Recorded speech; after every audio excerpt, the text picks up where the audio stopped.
Réseaux sociaux, objets connectés, plateformes, cloud, désintermédiation, vous entendez ces mots-clés de partout. Qui n'est pas au courant de l'invasion des réseaux sociaux dans la vie de tous les jours, mais également dans celle des entreprises.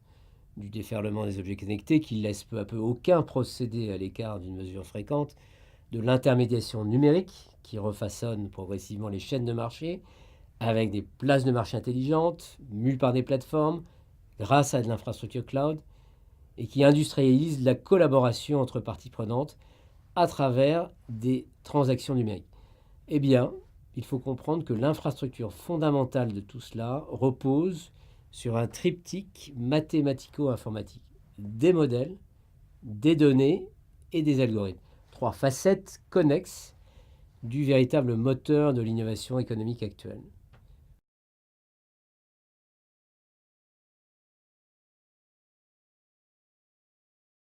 Remarquons que toutes les capitalisations boursières de premier plan sont des entreprises algorithmiques. Amazon, Google, Facebook, mais aussi, moins connues, Palantir, Uber, Airbnb, etc.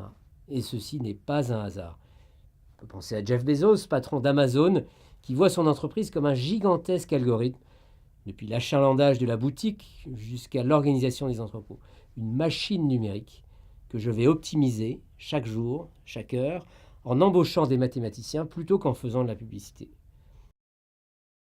Et si on regarde l'actualité de la création d'entreprises, les fameuses startups, on verra que les modèles et les algorithmes sont également une ressource centrale pour réinventer par exemple le métier du déménagement, du chauffage central, de l'expertise comptable ou encore la logistique agricole.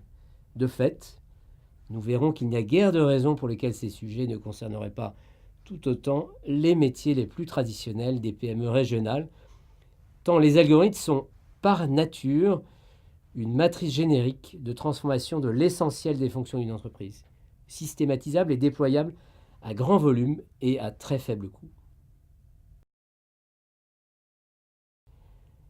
Ce phénomène n'est pas tout à fait nouveau. L'histoire des révolutions économiques nous montre en effet que bon nombre de ruptures ont été associées à l'émergence des modèles et algorithmes, une forme d'abstraction efficace des processus économiques.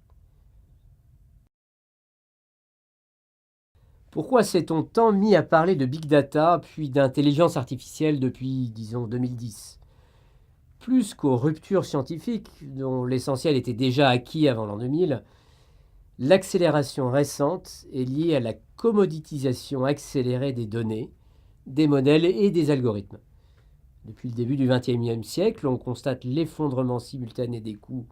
Tout d'abord, le coût des données, pensez à la géolocalisation, Orbi et Orbi, de tout un chacun par son téléphone mobile, à la part majeure prise progressivement par l'achat en ligne, permettant de passer de sondages rares et chers à un suivi massif et systématique de l'intention de consommation, mais aussi le coût du calcul numérique lui-même. Chacun a par son smartphone plus de puissance de calcul qu'un grand industriel du XXe siècle. Et enfin, le coût des algorithmes eux-mêmes. Tout un chacun peut télécharger aujourd'hui gratuitement les logiciels open source R ou Python avec l'essentiel des briques algorithmiques les plus avancées.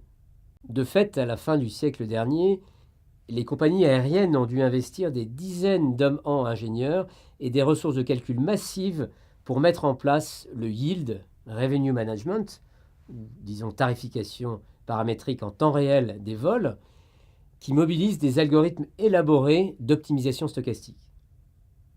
Il suffit aujourd'hui de quelques mois et d'un vulgaire ordinateur pour les créateurs d'une start-up pour construire le même service, sous réserve évidemment d'être astucieux pour accéder rapidement à des données massives et communiquer habilement pour conquérir le premier l'intérêt des clients.